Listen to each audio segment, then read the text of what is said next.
Today we're going to make a cover for an exercise book or a pad, depending on what you call it. And we've just got a sample here of what we're going to do. To make this, we've just used a regular exercise book, the sort that kids will use at school. Look, to measure your fabric that you need to measure the book. You can use a notepad, any sort of book. While the book is closed, measure around that far. Now that's 36 centimetres. Now measure your height. That's 22.5 centimetres. So the piece of material you want will be 4 centimetres larger. So this will be 40 centimetres by 26.5 centimetres. You need 2 pieces of material, one for the outside, one for the inside. Then you need 2 pieces to put on the side to hold the covers. These are the width of the fabric and anywhere from 7 to 10 centimetres wide, depends on how much you've got space to cut in the fabric. Take your 2 pieces which will hold the edges there. We're going to turn it over just once and put a row of stitching down there.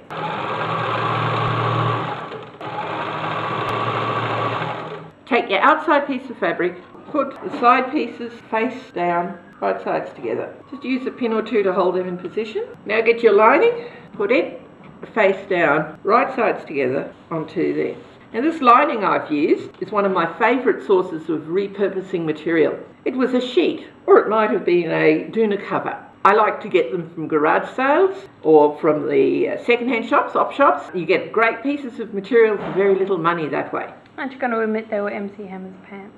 I'm sure the Fresh Prince of Bel-Air wore that at some stage. Again, just put a couple of pins in to hold it in place. Now we're actually going to stitch all the way around the outside of these, leaving a gap 8 to 10 centimetres apart so that we can turn that through.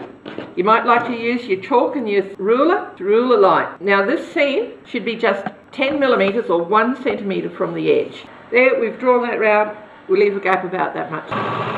When you're turning the corner, put your needle down into the fabric, lift up the foot and turn.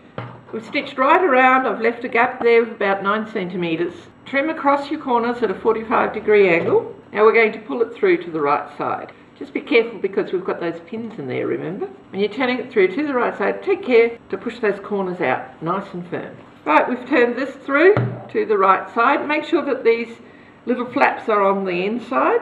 Use your point of your scissors to very carefully push out the corners.